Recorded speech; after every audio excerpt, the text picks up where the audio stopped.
بسم اللہ الرحمن الرحیم۔ حضرت صہیب اور حضرت عمار رضی اللہ تعالی عنہما دونوں آپ صلی اللہ علیہ وآلہ وسلم کی خدمت میں حاضر ہوئے۔ آپ نے دونوں کو اپنے پاس بٹھایا۔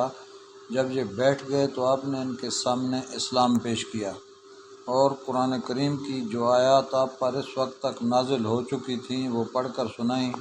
ان دونوں نے اسی وقت اسلام قبول کر لیا۔ اسی روز شام تک یہ دونوں نبی کریم صلی اللہ علیہ وآلہ وسلم کے پاس رہے۔ شام کو دونوں چپکے سے چلے آئے۔ حضرت عمار سیدھے اپنے گھر پہنچے تو ان کے ماں باپ نے ان سے پوچھا کہ دن بھر کہاں تھے۔ انہوں نے فوراً ہی بتا دیا کہ وہ مسلمان ہو چکے ہیں۔ ساتھ ہی انہوں نے ان کے سامنے بھی اسلام پیش کیا اور اس دن انہوں نے قرآن پاک کا جو حصہ یاد کیا تھا وہ ان کے سامنے تلاوت کیا۔ ان دنوں دونوں کو یہ کلام بہت پسند آیا۔ دونوں فوراً ہی بیٹے کے ہاتھ پر مسلمان ہو گئے۔ اس بنیاد پر نبی کریم صلی اللہ علیہ وسلم حضرت عمار بن یاسر رضی اللہ عنہ کو الطیب المطیب کہا کرتے تھے، یعنی پاک باز اور پاک کرنے والے۔ اس طرح حضرت عمران اسلام لائے تو کچھ عرصے بعد ان کے والد حضرت حسین بھی مسلمان ہو گئے۔ ان کے اسلام لانے کی تفصیل یوں ہے۔ ایک مرتبہ قریش کے لوگ نبی کریم صلی اللہ علیہ وسلم سے ملاقات کے لیے آئے۔ ان میں حضرت حسین بھی تھے۔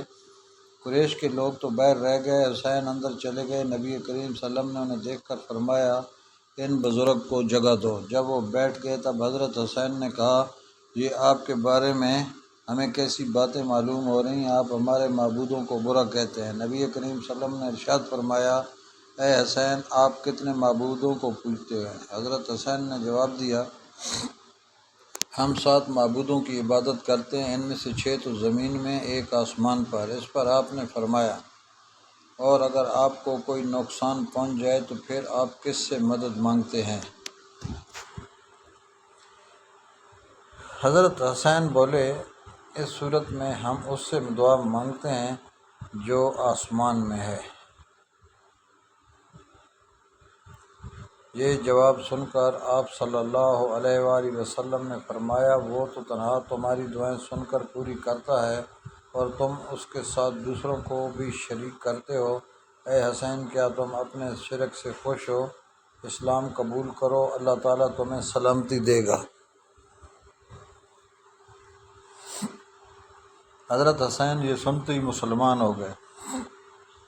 اس وقت ان کے بیٹے حضرت عمران اٹھ کر باپ کی طرف بڑھے اور ان سے لپٹ گئے۔ اس کے بعد حضرت حسین نے واپس جانے کا ارادہ کیا تو آپ نے اپنے صحابہ کرام رضی اللہ عنہم سے فرمایا انہیں ان کے گھر تک پہنچا کر آئیں۔ حضرت حسین جب دروازے سے باہر نکلے تو وہاں قریش کے لوگ موجود تھے۔ انہیں دیکھتے ہی بولے لو یہ بھی بے دین ہو گیا۔ اس کے بعد وہ سب لوگ اپنے گھروں کو لوٹ گئے اور صحابہ کرام نے حضرت حسین کو ان کے گھر تک پہنچایا۔ اس طرح 3 سال تک نبی کریم صلی اللہ علیہ وآلہ وسلم خفیہ طور پر تبلیغ کرتے رہے۔ اس دوران جو شخص بھی مسلمان ہوتا تھا وہ مکہ کی گھاٹیوں میں چھپ کر نمازیں ادا کرتا تھا۔ پھر ایک دن ایسا ہوا کہ حضرت سعد بن ابی وقاص رضی اللہ تعالی عنہ کچھ دوسرے صحابہ کے ساتھ مکہ کی ایک گھاٹی میں تھے کہ اچانک وہاں قریش کی ایک جماعت پہنچ گئی۔ اس وقت صحابہ نماز پڑھ رہے تھے۔ مشرکوں کو یہ دیکھ کر بہت غصہ آیا، وہ ان پر چڑھ دوڑے، ساتھ میں برا بھلا بھی کہہ رہے تھے۔ ایسے میں حضرت سعد بن ابی وقاص نے ان میں سے ایک کو پکڑ لیا اور اس کو ایک ضرب لگائی، اس سے اس کی کھال پھٹ گئی، خون بہہ نکلا۔ یہ پہلا خون ہے جو اسلام کے نام پر بہایا گیا۔ اب قریشی دشمنی پر اتر آئے۔ اس بنا پر نبی کریم صلی اللہ علیہ وآلہ وسلم حضرت ارقم رضی اللہ عنہ کے مکان پر تشریف لے آئے تاکہ دشمنوں سے بچاؤ رہے۔